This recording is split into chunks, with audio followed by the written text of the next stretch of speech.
Hi viewers, అందరికీ నమస్తే. నేను మీ స్వాతిని. Welcome back to Amma's Kitchen Khajana. ఈరోజు రెసిపీ వచ్చేసి ఓట్స్ దోశ. అండ్ ఈ రెసిపీ మీకు నచ్చినట్లయితే తప్పకుండా లైక్ చేయండి అండ్ మీ ఫ్రెండ్స్కి ఫ్యామిలీ మెంబర్స్కి కూడా షేర్ చేయండి. అండ్ మర్చిపోకుండా సబ్స్క్రైబ్ చేసి బెల్ ఐకాన్ మీద క్లిక్ చేస్తే నా అప్డేటింగ్ వీడియోస్ అన్నీ మీకు అప్డేట్లో ఉంటాయి.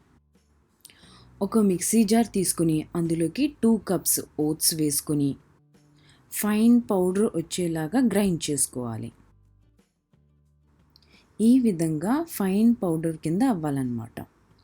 సో దీన్ని ఒక బౌల్లోకి ట్రాన్స్ఫర్ చేసుకొని ఇందులోకి 1/2 కప్పు బొంబాయి రవ్వ, దాంతోపాటు 1/2 టీ స్పూన్ ఉప్పు, 1/2 టీ స్పూన్ జీరా సీడ్స్, అలాగే 1/2 టీ స్పూన్ పసుపు యాడ్ చేసి, అలాగే ఇందులోకి 1 టీ స్పూన్ అల్లం వెల్లుల్లి పేస్ట్, అలాగే సన్నగా తరిగిన ఒక పచ్చిమిర్చి, ఇందులోకి 1 కప్పు పెరుగు, ఫ్రెష్ పెరుగు తీసుకుని ఇందులోకి 1 గ్లాస్ వాటర్ కూడా యాడ్ చేసి బాగా డైల్యూట్ చేసుకోవాలన్నమాట.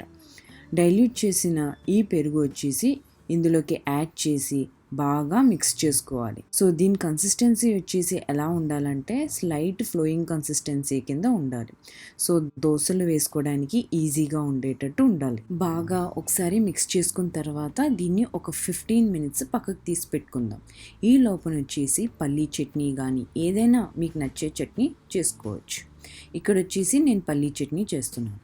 ఒక మిక్సీ జార్ తీసుకుని అందులోకి 1/2 కప్ బాగా వేయించి తొక్కు తీసిన గ్రౌండ్నట్స్ యాడ్ చేసుకుని అందులోకి 1/4 కప్పు కొబ్బరి తురుము, ఇక్కడ కొబ్బరి వచ్చేసి ఆప్షనల్.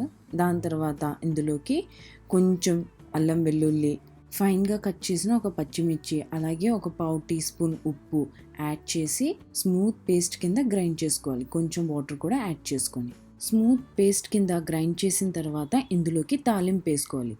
అంతే, సింపుల్గా పల్లీ చట్నీ రెడీ. ఇంకా ఆలస్యం ఎందుకు, ఓట్స్ దోశ వేసేసుకుందాం.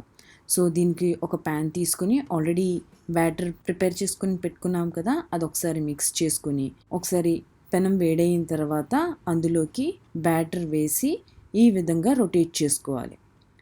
మనం ఎంత సన్నగా వేసుకోవాలంటే దాని ప్రకారం, దల్సరిగా కావాలి అంటే దల్సరిగా వేసుకోవచ్చు, లేదు అంటే సన్నంగా వేసుకోవచ్చు. ఒక 30 సెకండ్స్ వరకు మీడియం ఫ్లేమ్లో కుక్ చేసుకుని దాని తర్వాత మళ్ళీ ఫ్లిప్ చేసుకుని ఇంకో 30 సెకండ్స్ కుక్ చేస్తే సరిపోతుంది. సో కుక్ చేసేటప్పుడు లిడ్ క్లోజ్ చేసి కుక్ చేస్తే త్వరగా కుక్ అవుతుంది అన్నమాట. ఓట్స్ దోశ బెనిఫిట్ ఏంటంటే అందరికీ తెలిసిందే, ఓట్స్ హెల్త్కి చాలా మంచిది అని.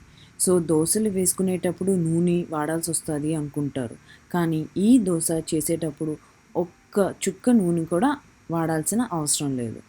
జస్ట్ ప్రతిసారి ఒక్కొక్క అట్టు వేసేటప్పుడు ఒకసారి వాటర్ వేసి ప్యాన్ క్లీన్ చేసుకొని దాని తర్వాత దోశలు ఒక 1 మినిట్ కుక్ చేసుకుంటే సరిపోతుంది.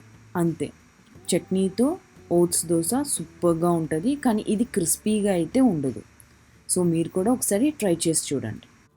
వేడివేడిగా చట్నీతో ఓట్స్ దోశ తింటే చాలా బాగుంటుంది. హెల్త్కి హెల్త్, ఈజీగా సింపుల్గా మార్నింగ్ బ్రేక్ఫాస్ట్ చేసేసుకోవచ్చు. ఇంట్లో కానీ ఓట్స్ ఉంటే క్విక్గా ఈజీగా ఇన్స్టెంట్ ఓట్స్ దోశ అనేది ప్రిపేర్ చేసుకోవచ్చు వితౌట్ ఆయిల్. సో మీరు కూడా తప్పకుండా ట్రై చేసి చూడండి. మీకు ఈ వీడియో నచ్చినట్లయితే తప్పకుండా లైక్ చేయండి.